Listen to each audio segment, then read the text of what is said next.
ਤਿਆਰ ਕਰਨ ਲੱਗਾ ਕਬੱਡੀ ਵਾਸਤੇ। ਪਤਾ ਨਹੀਂ ਘਰਾਂ ਨੂੰ ਕਦੋਂ ਆਈ ਜਾਵੇ, ਸਾਨੂੰ ਕੋਈ ਜਵਾਬ ਦੇਵੋ ਜਨਾਬ। ਪੈਲੀ ਨੂੰ ਤਰੇਰ ਪਹਾੜੀ ਜਿਹਨੂੰ ਕਹਿੰਦੇ ਨੇ 3 ਵਾਰੀ ਪੈਲੀ ਵਾਹਦੀ, ਹੁਣ ਇਸ ਤੋਂ ਬਾਅਦ ਸੁਹਾਗਾ ਮਾਰਨਾ ਕਬੱਡੀ ਵਾਸਤੇ। ਪੈਲੀ ਪੂਰੀ ਤਿਆਰ ਏ।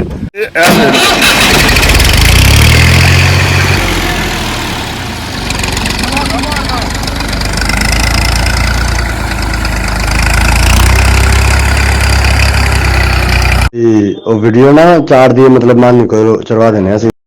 ਉਹ ਵੀਡੀਓ ਨਾ ਚਾਰ ਦੀ ਮਤਲਬ ਮਨ ਕਰੋ ਚੜਵਾ ਦੇਣੇ ਅਸੀਂ। ਉਹ ਵੀਡੀਓ ਨਾ ਚਾਰ ਦੀ ਮਤਲਬ ਮਨ ਕਰੋ ਚੜਵਾ ਦੇਣੇ ਅਸੀਂ।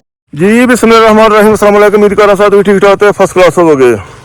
लो सर जी, पैड़ी वगैरह भी हो गई जे तैयार ते तुसां ए मैसेज वगैरह जेहड़ा सी ये भी सुन लिया वे। ये मैसेज किन्नू किन्नू जांदे ने पे ये जनाब इन्हां दे इक ते मैसेज लीक हो जांदे ने, वाइसां भी ये कंट्रोल नहीं कर सकदे। इन्हां दी वाइसां 2 मिनट नहीं करदियां, बाद लीक हो जांदियां ने ते मानी साहब नू जनाब अगे करदे ने पे ते मानी चैलेंज एक्सेप्ट कर। और जनाब चैलेंज मानी ही कीता वे, मैं नहीं कीता। मैं तो बुढ़ा बंदा जनाब, मैं किते कबड्डियां खेड सकना वा, लेकिन चैलेंज माने कीता, चैलेंज कबूल तो कर लिया। ये तो हुण अगों मानी साहब दसना मैं किद्दां खेडना किद्दां नहीं। मैं तो भाई तैयार हाँ ते, लेकिन अगर मानी चैलेंज कबूल ना कीता ते फिर चैलेंज तेनों कबूल करना पैना है।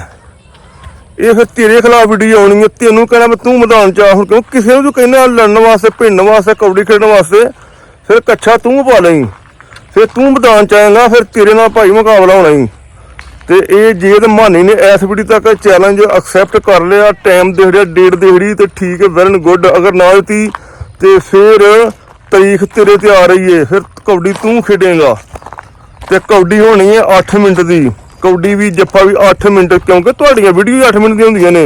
8 मिनट तक मार मार के चमड़ी लानी है जी। बिस्मिल्लाहिर्रहमानिर्रहीम, अस्सलाम वालेकुम। उम्मीद करना साथ भी ठीक ठाक है, फर्स्ट क्लास हो गए। लो जनाब, अज तो 4 दिन पहला यानी कि 1 तरीक नूं मैनू एक चैलेंज की ऑफर आई सी। एक बुढ़े बंदे नूं, यार 50 साल का मैं बुढ़ा बंदा वा ते मेरे अगे कबड्डी के मैच पाते हैं पे पिंड के नहीं जेडे यंग मुंडे। ते मैं तो पहला वेख के मैं बड़ा खामोश रहा। मैं यार ये कि मैच पै गया। उस बंदे ने कहा जी सारा टब्बर सारे यानी कि मेरे सारे भरा ही आ गए। मैं यार ये भी गल माड़ी नहीं, एक ही भी हो गया, एक बुढ़े बंदे चैलेंज हो गया और बुढ़िया मैंने इज्जत भी रखनी सी। ते मैं थोड़ी तवज्जो करके वेख मैं यार चैलेंज कर देने यार, कोई गल नहीं। मैं फिर एक वीडियो इंस्टॉल के खिलाफ मैं जी ठीक है, मैनू तेरा चैलेंज कबूल है। उस बंदे की उम्र है जी तकरीबन 22-23 साल होएगी। भलवान चंगा, डोले डूले चंगे ने, पट पुट चंगे ने, सारी चढ़ती जवानी च सोहना जवान है। ते लेकिन यार गल तो घट ही भी नहीं, माड़े ही भी नहीं। तो चलो उम्र जरा ढल गई है ते लेकिन फिर भी सानू शऊर है खेडन का, हले भी है वे ते खेड भी सकने आ। सोचो विचार तो बाद ना कोई दोस्त मैं सलाह मशवरा किया, उन्हें कहा यार गल सुन हुण मेरी बाजवा, ये पिंड की इज्जत है, बेइज्जती दा मसला है। पिंड की इज्जत बेइज्जत का मसला है। जिन्ने मुंडे कुआरे विआहे ना यार उन्होंने वास्ते तो हुण बेइज्जती है बड़ी ना। कुआरे मुंडे विआहे मुंडियां नूं आके ते ललकार छंड पाओ, कबड्डी खेड मैदान लग गया, ये हो गया वो हो गया। मैं जनाब कोई नहीं, चैलेंज कबूल कर लेने। वो सरकार मैं इस तो कोई पिछली वीडियो एक वीडियो छड़ के उस तो पिछली विच ना मैं वो वीडियो सुनी, एक बार सुनी, 2 बार सुनी, सुन के ना मैं चैलेंज कबूल कर लिया। मैं ठीक है जी, मेरी तरफों तेनों इजाजत है, जदों तेरा दिल करे तू कबड्डी खेल, लेकिन वो मैं शर्तां 2 रखियां इस किस्म दियां ना, ताकि यार मैं आख्या चलो जी पिंड के बुढ़े मैनू 2 होर दे छड़ियो, 2 बुढ़े मैनू होर दे दिओ, एक मैं हो जाऊंगा 3 बुढ़े 50 साल तो वो भी उत्ते ने ते तुसी ते यंग 15-20-30 साल दे हो गए। तो मैं मैच हो जाएगा जना कि टका हो जाएगा मैच, लेकिन कबड्डी पानी नसना नहीं। यह मेले वाली कबड्डी यार बड़ी आम खेडी है, और अं भी रले होंगे भाई रल के कबड्डी खेड ली थी। और जनाब हाथ लाना नसना नहीं, चमड़ी लानी एक दूजे की। साजी ये तय नहीं हो गया। मैं 2 दिन 3 दिन तो ना इंतजार करता रहा। मैं चलो जी हूँ वो वीडियो आती है बाद च आती है, घंटे बाद आती है ਪਰ ਚਲੋ ਇਹ ਸਾਨੂੰ ਕੋਈ ਮੈਸੇਜ ਦੇ ਪਰ ਠੀਕ ਹੈ ਜੀ ਫਲਾਣੇ ਦਿਨ ਮੈਂ ਤਿਆਰ ਆ, ਮੈਂ ਕਬੱਡੀ ਖੇਡਾਂਗਾ। ਮੈਂ ਜ਼ਮੀਨ ਵੀ ਤਿਆਰ ਕਰ ਛੜੀ ਏ। ਮੈਂ ਕੱਲ ਟਰੈਕਟਰ ਲੈ ਕੇ ਪਹਿਲਾਂ ਮੈਂ ਕੋਈ ਦੂਰ ਪਾਈ, ਫਿਰ ਮੈਂ ਜਾ ਕੇ ਦੂਰ ਹੋਰ ਪਾ ਕੇ ਤੇ ਮੈਂ ਜ਼ਮੀਨ ਤਿਆਰ ਕਰ ਛੜੀ ਏ ਕਬੱਡੀ ਵਾਸਤੇ। ਮੈਂ ਯਾਰ ਕੀ ਪਤਾ ਮੁੰਡੇ ਖੁੰਡੇ ਨੇ ਤੇ ਉਹਨਾਂ ਦਾ ਨਹੀਂ ਮੁੰਡਾ ਨੇ ਤਾਂ ਆਖਣਾ ਠੀਕ ਚਾਚੂ ਆ ਜਾਓ ਆ ਕਬੱਡੀ ਖੇਡ ਲੈ। ਲੇਕਿਨ ਇਹਦੇ ਵਿੱਚ ਇੱਕ ਮਸਲਾ ਆ ਖੜਾ ਹੁੰਦਾ ਵੇ, ਉਹ ਥੋੜਾ ਕ੍ਰੀਏਟ ਕਰਨਾ ਵੇ, ਉਹ ਸਾਹਮਣੇ ਰੱਖਣਾ ਵੇ ਤਾਂ ਕਿ ਯਾਰ ਕੱਲ ਨੂੰ ਸਾਡੇ ਤੋਂ ਵੀ ਬੁੱਢੇ ਹੈ ਨੇ ਹੋਰ ਮਤਲਬ ਉਹ ਆਖਣ ਨਾ ਯਾਰ ਤੁਸੀਂ ਬੱਚਿਆਂ ਨਾਲ ਭੈੜਾ ਕੀਤਾ ਵੇ। ਉਹ ਬੱਚੇ ਉਹ ਤੇ ਬੱਚੇ ਨਹੀਂ, ਉਹ ਜਵਾਨ ਨੇ, ਜਿਹੜੇ ਡੰਡ ਨੇ, ਜਿਹੜੀਆਂ ਬਾਵਾ ਜੀ ਉਹਨਾਂ ਦੇ ਬਾਹਾਂ ਨੇ, ਜਿਹੜੇ ਪੱਟ ਨੇ। ਅਸੀਂ ਤਾਂ ਹੁਣ ਰਹਿ ਗਏ ਆ ਤੇ ਲੇਕਿਨ ਐਡੇ ਵੀ ਨਹੀਂ ਰਹੇ ਯਾਰ ਜਿਹੜੇ ਸਾਨੂੰ ਚੈਲੰਜ ਨਾ ਬੁੱਢਿਆਂ ਨੂੰ ਕਰੋ, ਐਡੇ ਨਹੀਂ ਜੇ ਅਸੀਂ ਰਹੇ ਜੇ।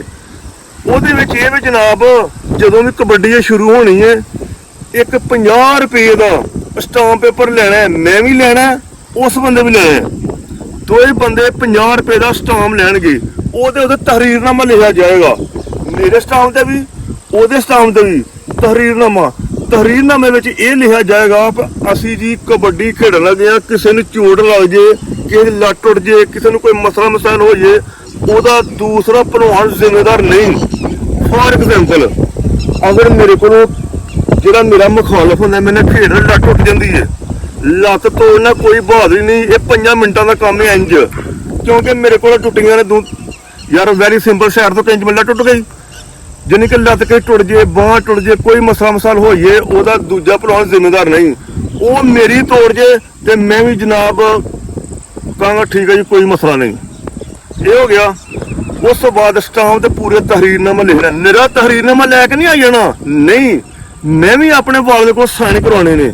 ਜਾ ਕੇ ਮੈਂ ਕਹਾਂਗਾ ਅੱਬੂ ਜਾਨ ਇਹ ਤਹਰੀਰਨਾਮਾ ਮੈਂ ਉਹ ਮੈਨੂੰ ਗਾਲਾਂ ਕੱਢ ਕੋਸ਼ਿਸ਼ ਕਰਨ, ਮੇਰਾ ਕੰਮ ਸਾਈਨ ਕਰਵਾਉਣਾ, ਮੈਂ ਸਾਈਨ ਥੱਲੇ ਕਰਵਾ ਕੇ ਜਾਵਾਂਗਾ ਜੀ। ਅਗਰ ਮੇਰੇ ਬੇਟੇ ਨੂੰ ਕਬੱਡੀ ਖੇਡਦਿਆਂ ਇੱਕ ਯੰਗ ਮੁੰਡੇ ਕੋਲੋਂ ਕਬੱਡੀ ਖੇਡਦਿਆਂ ਸੱਟ ਲੱਗ ਗਈ ਏ ਤੇ ਉਹਦਾ ਮੈਂ ਨਾ ਕੋਈ ਪਰਚਾ ਕਰਾ ਸਕਦਾ, ਕੁਛ ਨਹੀਂ ਕਰ ਸਕਦਾ, ਰਾਜ਼ੀ ਖੁਸ਼ੀ ਅਗਰ ਲੱਤ ਟੁੱਟ ਜੇ ਕੁਛ ਵੀ ਹੋਈਏ ਤੇ ਮੈਂ ਇੰਜ ਹੀ ਵਾਪਸ ਆਵਾਂਗਾ। ਅਗਰ ਉਹਦੇ ਨਾਲ ਹੋਈਏ ਉਹਦੇ ਥੱਲੇ ਵੀ ਸਾਈਨ ਇੰਜ ਹੋਏਗੀ, ਉਹ ਵੀ ਆਪਣੇ ਵਾਲਦ ਸਾਹਿਬ ਦੇ ਸਾਈਨ ਥੱਲੇ ਕਰਾਏਗਾ। ਯਾਨੀ ਕਿ ਇੱਕ ਸਟਾਂਪ ਮੇਰੇ ਕੋਲ ਹੋਏਗਾ, ਥੱਲੇ ਸਾਈਨ ਹੋਣਗੇ, ਇੱਕ ਸਟਾਂਪ ਉਹਦੇ ਕੋਲ ਹੋਏਗਾ, ਥੱਲੇ ਸਾਈਨ ਹੋਣਗੇ। ਯਾਨੀ ਕਿ ਚੋਰ ਲੱਗਣ ਦੇ ਬਾਵਜੂਦ ਕੋਈ ਕਿਸੇ ਤੇ ਐਕਸ਼ਨ ਨਹੀਂ ਲੈ ਸਕਦਾ। ਇਹਦੇ ਵਿੱਚ ਕੋਈ ਫਰਜ਼ ਕਰੋ ਚੰਡਾ ਮਾਰ ਕੇ ਯਾਰ ਕੋਈ ਬੰਦਾ ਮਾਰ ਵੀ ਸਕਦਾ, ਇਹ ਨਹੀਂ ਮੈਂ ਆ ਉਹ ਵੀ ਕੋਈ ਵੀ ਹੈ। ਜਦੋਂ ਮੈਦਾਨ 'ਚ ਨਿਕਲੀਦਾ ਨਾ ਉਦੋਂ ਚੋਟ ਕਿਸੇ ਨੂੰ ਲਾ ਸਕਦੀ ਹੈ। ਉਹ ਦੋਵੇਂ ਪਾਰਟੀਆਂ ਜਨਾਬ ਆਪਣਾ ਸਟਾਂਪ ਲੈ ਕੇ ਤੇ ਉਸ ਕਿਸੇ ਤੀਜੇ ਬੰਦੇ ਕੋਲ ਜਮ੍ਹਾਂ ਕਰਾਉਣਗੀਆਂ। ਉਸ ਤੋਂ ਬਾਅਦ ਮੈਦਾਨ ਸੱਜੇਗਾ, ਉਹਦੇ ਵਿੱਚ ਖਰਚਾ ਮੈਂ ਉਦੋਂ ਵੀ ਕਿਹਾ ਸੀ ਵੀਡੀਓ 'ਚ ਮੈਂ ਕਰਾਂਗਾ, ਢੋਲ ਧਮਾਕਾ ਜੋ ਵੀ ਹੈ, ਕੋਈ ਦੇਗ ਪਕਾਣੀ ਹੈ ਜੋ ਵੀ ਹੈ, ਕਿਉਂਕਿ ਮੇਰੇ ਦੋਸਤਾਂ ਵਗੈਰਾ ਨੂੰ ਪਤਾ ਲੱਗ ਗਿਆ, ਸਾਨੂੰ ਸਾਰੇ ਦੋਸਤ ਮੇਰੇ ਵੀ ਆਉਣ ਵਾਸਤੇ ਤਿਆਰ, ਉਹਨਾਂ ਮੈਨੂੰ ਕਾਲਾਂ ਕੀਤੀਆਂ ਨੇ। ਬਾਜਵਾ ਸਾਹਿਬ ਜਿੱਦਣ ਵੀ ਮੈਚ ਫਿਕਸ ਹੁੰਦਾ ਹੈ ਯਾਰ ਮਿਹਰਬਾਨੀ ਕਰਕੇ ਪਲੀਜ਼ ਸਾਨੂੰ ਜ਼ਰੂਰ ਬੁਲਾਣਾ, ਕਾਲ ਕਰ ਛੱਡਣੀ ਹੈ। ਮੈਂ ਠੀਕ ਹੈ ਜਨਾਬ ਮੈਂ ਕਾਲ ਕਰ ਦਾਂਗਾ, ਕਿਉਂਕਿ ਦੋਸਤਾਂ ਵਗੈਰਾ ਆਉਣਾ ਹੈ, ਕੋਈ ਸਿਆਲਕੋਟ ਤੋਂ ਕਾਫੀ ਮੇਰੇ ਦੋਸਤ ਨੇ, ਉਹਨਾਂ ਵੀ ਆਉਣਾ ਵੇ, ਗੱਡੀਆਂ ਭਰ ਕੇ ਉਹਨਾਂ ਆਉਣਾ ਵੇ, ਕੁਛ ਇੱਧਰੋਂ ਆਉਣੇ ਨੇ, ਕਿਉਂਕਿ ਯਾਰ ਛੱਡਿਆ ਹੁਣ ਲੋਕਾਂ ਨੂੰ ਤੇ ਉਹੀ ਪਤਾ ਬਾਜੂ ਨੂੰ ਹਰੇ ਕੋਟਾ ਪੈਣੀ ਬੜੀ, ਲੇਕਿਨ ਬਾਜਵਾ ਐਡਾ ਕਮਜ਼ੋਰ ਨਹੀਂ ਤੇ ਅੱਲਾ ਦੀ ਕਸਮੇ ਝੱਸ ਦਹਾੜਾਂਗਾ ਇੱਕ ਵਾਰੀ ਆਖਰੀ ਕਬੱਡੀ ਖੇਡ ਛੱਡਾਂਗਾ। ਤੇ ਪਲੀਜ਼ ਮਿਹਰਬਾਨੀ ਕਰਕੇ ਮੈਨੂੰ ਤਾਰੀਖ ਦਵੋ, ਡੇਟ ਦਵੋ ਕਿੱਦਣ ਕਬੱਡੀ ਹੈ ਜਨਾਬ, ਕਿਉਂਕਿ ਤੁਸੀਂ ਲੁਕਾਰਿਆ, ਮੈਂ ਨਹੀਂ ਲੁਕਾਰਿਆ। ਮੈਂ ਤੇ ਬੁੱਢਾ ਬੰਦਾ ਭਾਈ ਮੀਆਂ, ਮੈਂ ਤੇ ਆਪਣੇ ਪਿੰਡ ਦੇ ਜਿਹੜੇ ਬੁੱਢੇ ਨੇ 50 ਸਾਲ ਦੇ, ਮੈਂ ਉਹਨਾਂ ਦੀ ਇੱਜ਼ਤ ਰੱਖਣ ਵਾਸਤੇ ਤੁਹਾਡਾ ਐਕਸੈਪਟ ਕੀਤਾ ਵੇ ਚੈਲੰਜ। ਤੇ ਠੀਕ ਹੈ ਜਨਾਬ ਇੰਤਜ਼ਾਰ ਫੇਰ ਕਰਾਂਗਾ ਮੈਂ, ਲੇਕਿਨ ਸਟਾਂਪ ਪੇਪਰ ਮੈਂ ਵੀ ਲਿਆਉਣਾ, ਤੂੰ ਵੀ ਲੈ ਕੇ ਆਪਣੇ ਕੋਲ ਵਾਲਦ ਦੇ ਸਾਈਨ ਕਰਾਣੇ ਨੇ।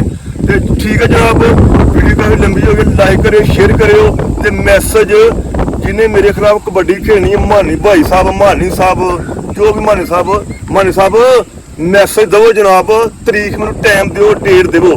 ਓਕੇ ਜਨਾਬ, ਖੁਦਾ ਹਾਫਿਜ਼।